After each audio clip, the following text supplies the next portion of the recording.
कारी साहब से ही मैंने सीखा। मौलाना साहब जो हम सबके गुरु हैं, सबके गुरु हैं, सबके उस्ताद हैं, सबके बड़े हैं, उनसे मैं सीख रहा हूँ। तो आप सोच लें, जब इतने सारे लीडरों के बीच में मैं सीख रहा हूँ तो मेरी शागिर्दी में भी मौलाना साहब कुछ दम गरप आ गई है। और इंशाल्लाह अब हम चलेंगे मौलाना साहब के साथ। अभी आपको पता है KPK से भी हमारे कुछ दोस्त मौलाना साहब गोली मारने आ रहे हैं टैक्स के पैसों से। तो मौलाना साहब का जैसा हुक्म होगा कि हमने प्यार से जवाब देना है, गुलेल से देना है, बंदूक से देना है, गोली से देना है या मुस्कुराहट से देना है, तो हम इनकी तरफ देखेंगे।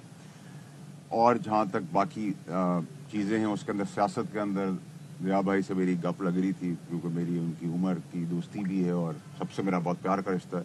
तो अभी शतरंज की हमने बरसात को झाड़ा है, खोला है, फिर मौलाना साहब की मेहरबानी इजाज़त से टेबल पे रखेंगे, फिर गेम शुरू करेंगे, फिर प्यादा कौन सा गिराना है, कैसे आगे जाना है, कैसे पाकिस्तान को लेके चलना है, और वो सब मौलाना साहब ने बताना। और जो रीजन की खित्ते के अंदर सिचुएशन है उसमें मौलाना साहब की रहनुमाई हम तमाम पाकिस्तानियों के लिए बड़ी ज़रूरी है। मौलाना साहब प्लीज़।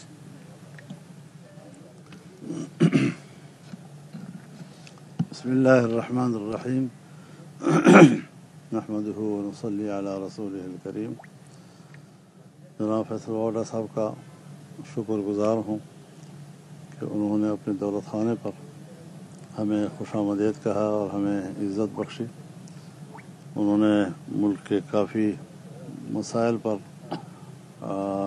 उनके मुख्तलिफ़ पहलुओं की निशानदेही की, और यकीनन मुल्क के लिए मसाइल हैं, मुल्क के लिए मुश्किलात हैं, और ख़ास तौर पर हिंदुस्तान की तरफ से जिस जारहियत का इर्तिकाब किया गया और फिर हमने मिनासुल कौम जिस वहदत का मुज़ाहरा किया, वो यकीनन तारीख़ का एक सुनहरा वरक़ है।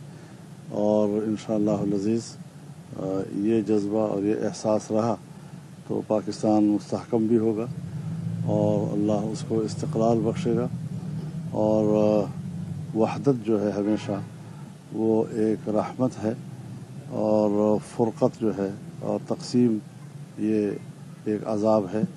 अल्लाह ताला हमें वहदत की तौफ़ीक़ अता फ़रमाए और मिन हैसुल कौम हमें एक कौम बनने की तौफ़ीक़ अता फ़रमाए।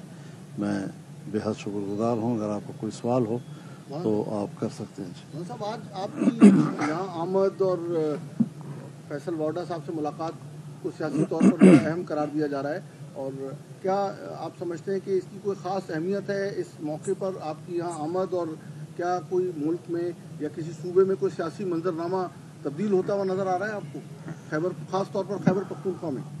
देखिए, आप पर को परिंदा न बनाए। बड़े सादा अंदाज से उन्होंने दावत दी और मैं हाज़िर हुआ हूँ। इससे ज़्यादा तो कोई ऐसा एजेंडा नहीं है। बाकी यह है कि जब दो लोग मिलते हैं तो उसका लोग माना मफ़हूम खुद मुतयन भी करते हैं, लेकिन एक अच्छी बात है कि पाकिस्तान में लोग एक दूसरे को मिल रहे हैं, एक दूसरे को इज़्ज़त दे रहे हैं, और सियासत में ये चीज़ इसको फ़रोग़ मिलना चाहिए। मौलाना साहब बताइए, जब आप मिलते हैं, दौरों पर निकलते हैं, तो सियासतदानों में हलचल तो मचती है कि आपने ही शतरंज की जो है बादशाह को चलना है, तो आप कैसे देख रहे हैं कि सियासत में कोई तब्दीली देख रहे हैं, कोई नया इत्तेहाद बनने जा रहा है? क्या है, फैसल वाडा को भी शामिल करने के लिए इत्तेहाद में क्या नया इत्तेहाद बनने जा रहा है? क्या तब्दीली देख रहे हैं आप? ऐसी कोई बात तो नहीं है।